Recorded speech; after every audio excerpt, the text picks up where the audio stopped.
இப்போ டேஸ்டியான காளான் சாதம் எப்படி செய்யணும்னு பார்க்கலாம். இது மசாலா தேவையில்லை. மசாலா இல்லாமல் எப்படி செய்யணும்னு பார்க்கலாம். வாங்க இதுக்கு என்னென்ன தேவைன்னு பார்க்கலாம். 1.5 டம்ளர் அரிசிக்கு 1.5 பாக்கெட் காளான் சுத்தம் பண்ணி கட் பண்ணி வச்சுருக்கிறேன்.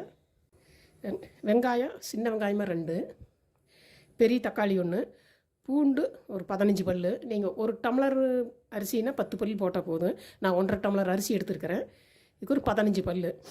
இந்த பூண்டை மட்டும் அரைச்சி எடுத்துக்கலாம். இதுக்கு நம்ம இஞ்சியெல்லாம் தேவையில்லை, மசாலா அரைக்க வேண்டியது இல்லை. இந்த பூண்டை மட்டும் அரைச்சி எடுத்துக்கலாம். இந்த தக்காளி வெங்காயம் வதக்கி விட்டுக்கலாம். தாளிக்கிறதுக்கு சோம்பு 1 டீஸ்பூன், பட்டை சின்ன பீஸாக ஒரு 3-4 பீஸ் எடுத்து வச்சுருக்கிறேன், கிராம்பு 3, நட்சத்திர சோம்பு 2, ஏலக்காய் 6. இது வந்து 1.5 டம்ளர் அளவு. பிரிஞ்ச் இலை 1 இலை, ஜாதிபத்திரி ஒரு சின்ன பீஸு. இதுதான் தாளிக்கிறதுக்கு. பூண்டு மட்டும் அரைச்சிக்கலாம். இதுக்கு நான் எந்த மசாலா ஐட்டம் அரைக்க தேவையில்லை. குக்கரில் எண்ணெய் ஊற்றிருக்கிறேன். தேங்காய் எந்த எண்ணெய் வேணாலும் ஊற்றிக்கலாம். நான் தேங்காய் எண்ணெய் விட்டுருக்கிறேன். எண்ணெய் காஞ்சிடுது. இந்த மசாலா ஐட்டத்தெல்லாம் போட்டுடலாம்.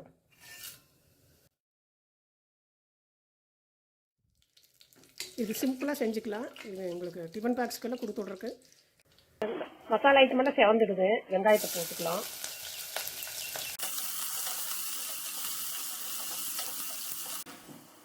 தக்காளி போட்டுடலாம்.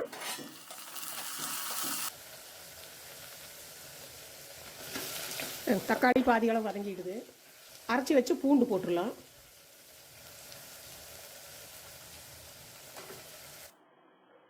பூண்டு நல்லா பச்சை வாசனை போக வரைக்கும் நல்லா வதக்கிடலாம். தக்காளி பூண்டெல்லாம் நல்லா வதங்கிடுது. புதினா தழை கொஞ்சமாக போட்டுக்கலாம். கொஞ்சம் வாசத்துக்காகத்தான் அதிகமாண்டாம். வந்து காளானை போட்டுடலாம். இது நல்லா வதங்கி வருது. மஞ்சத்தூள் கொஞ்சம் போட்டுக்கலாம். இப்போ காரத்துக்கு அரை டீஸ்பூன் வரமிளகாய் தூள் போட்டேன். நீங்கள் இந்த வதக்கும் போது பச்சை மிளகாய் போடுறதுனால போட்டுக்கலாம். நான் வரமிளகாய் தூள் தான் போட்டிருக்கிறேன். காளான் நல்லா வதங்கிடுது. அரிசி போட்டுடலாம். இது கொஞ்சம் காளான் நல்லா தண்ணி விட்டுருக்கு. அதுக்கு தகுந்த மாதிரி நாம் தண்ணி ஊற்றணும். இது சாதா அரிசி தான்.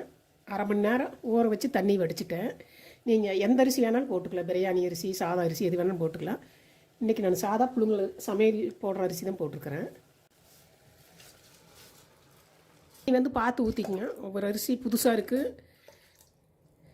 பழைய அரிசியாக இருந்தால் தண்ணி ஜாஸ்தி ஊற்றணும். நான் 1.5 டம்ளருக்கு 3 டம்ளர் தண்ணி ஊற்றிருக்கிறேன். இது வந்து ஏற்கனவே காளானில் கொஞ்சம் தண்ணி இருக்குது. நீங்கள் அதுக்கு தகுந்த மாதிரி தண்ணி இருக்கிறனால ஒரு அரை டம்ளர் கம்மியாகவே ஊற்றலாம்.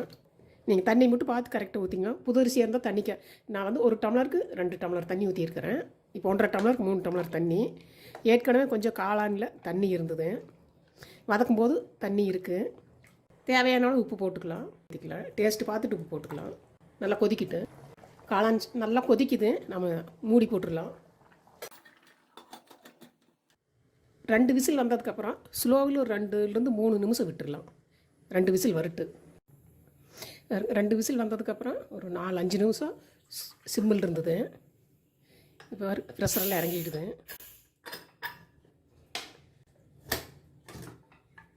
நம்ம வச்ச தண்ணி 3 டம்ளர் கரெக்டாக இருக்குது. நல்லா உதிரியாக இருக்குது. சிம்பிளான காளான் சாதம் ரெடி. மசாலா அரைக்காமல் சிம்பிளாக இது நல்லா டேஸ்டியாகவும் இருக்குது. சீக்கிரமாக செஞ்சிடலாம். நல்லா இந்த காம்பில் கிளறி விட்டுட்டிங்கன்னா நல்லா அடி சாப்பாடெல்லாம் மேலே வந்துடும். இப்போ நம்ம டேஸ்டியான காளான் சாதம் ரெடி. இதே மெத்தடில் நீங்களும் செஞ்சு பாருங்கள். வீடியோ பிடிச்சிருந்தால் லைக் பண்ணுங்கள், கமெண்ட்ஸில் என்னன்னு சொல்லுங்கள்.